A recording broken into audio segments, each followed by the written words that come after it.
Friends எல்லாத்துக்கும் வணக்கங்க. இன்றைக்கி நம்ம வர்னிஸ் கிச்சனில் ஒரு சூப்பரான காலிஃப்ளவர் சில்லி 65 தாங்க செய்ய போகிறோம். வாங்க எப்படி செய்யலான்னு பார்க்கலாம். ஃப்ரெண்ட்ஸ் அடுப்பில் ஒரு பாத்திரம் வச்சுக்கலாங்க. அதில் ஒரு 3 கப்பு தண்ணி ஊற்றிக்கலாங்க. அதில் ஒரு அரை ஸ்பூன் மஞ்சத்தூள் போட்டு தண்ணி நல்லா கொதிக்க வச்சுக்கலாங்க. இப்போது தண்ணி நல்லா கொதிச்சிருச்சுங்க. இந்த காலிஃப்ளவரை அதில் சேர்த்துக்கலாங்க.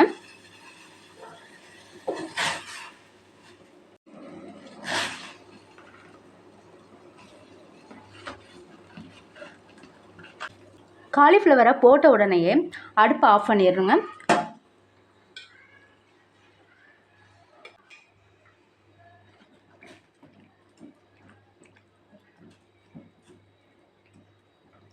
லைட்டாக ஒரு கிண்டி விட்டு ஒரு மூடி போட்டு மூடி வச்சிடலாங்க.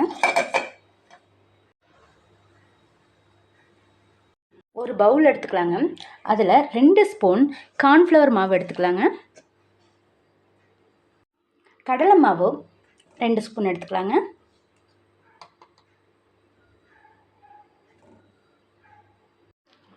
அரிசி மாவு 2 டீஸ்பூன் எடுத்துக்கலாங்க.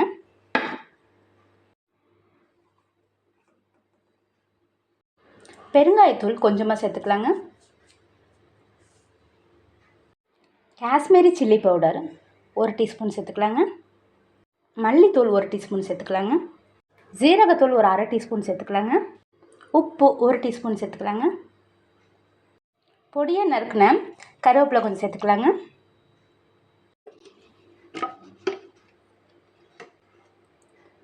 எண்ணெய் 2 டீஸ்பூன் சேர்த்துக்கலாங்க.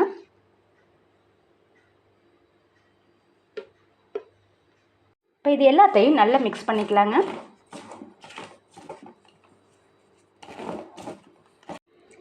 கொஞ்சமாக தண்ணி ஊற்றி நல்லா மிக்ஸ் பண்ணிக்கலாங்க.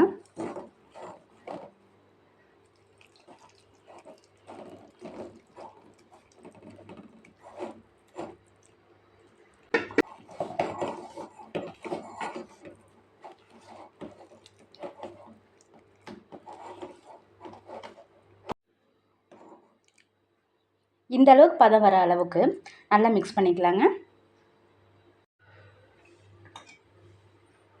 இப்போது இந்த காலிஃப்ளவர் பாருங்கள், இந்த சுடுதண்ணிலேயே இப்போ நல்லா வெந்துருச்சுங்க.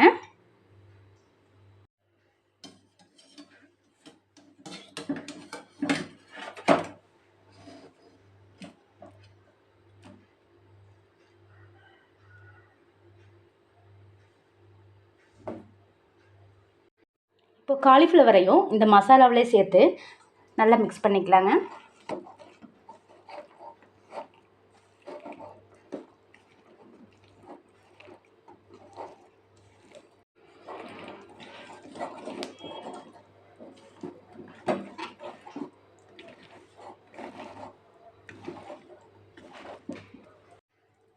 இப்போ இதை ஒரு மூடி போட்டு ஒரு 10 நிமிஷம் நல்லா ஊற வச்சுட்டு அப்புறமா ஃப்ரை பண்ணிக்கலாங்க. அடுப்பில் இந்த மாதிரி ஒரு இரும்பு சட்டியை வச்சுக்கலாங்க. அதை எண்ணெய் ஊற்றி நல்லா எண்ணெய் சூடானதுக்கப்புறம் நம்ம ஊற வச்சு வச்சுருக்கிற காலிஃப்ளவர் அதில் போட்டுக்கலாங்க.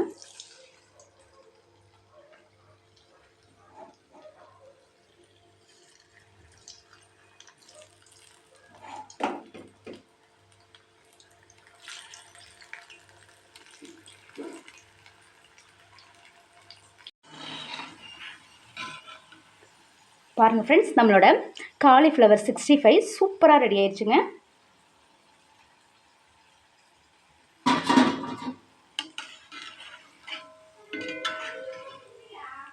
ஃப்ரெண்ட்ஸ், நம்மளோட மொறு சூப்பரான காலிஃப்ளவர் சில்லி 65 ரெடி ஆயிடுச்சுங்க. காலிஃப்ளவர் சில்லி 65 பிடிச்சிருந்துச்சுன்னா வர்னிஸ் கிச்சனை சப்ஸ்கிரைப் பண்ணுங்கள், லைக் பண்ணுங்கள், ஷேர் பண்ணுங்கள், உங்கள் ஃப்ரெண்ட்ஸ்க்கும் ஷேர் பண்ணுங்கள். நீங்களும் இதை செஞ்சு பாருங்கள் ஃப்ரெண்ட்ஸ். செஞ்சு பார்த்துட்டு எப்படி இருந்துச்சுன்னு உங்களோட எக்ஸ்பீரியன்ஸை கமெண்ட் பாக்ஸில் சொல்லுங்கள். சப்ஸ்கிரைப் பண்ணும்போது பக்கத்தில் உள்ள பெல் பட்டனை கிளிக் பண்ணிக்கோங்க. அப்போ தான் நான் போடுற எல்லா வீடியோ உங்களுக்கு ஒன்றுக்கு ஒன்றே கிடைக்குங்க. Thank you friends. தேங்க்யூ ஃபார் வாட்சிங்.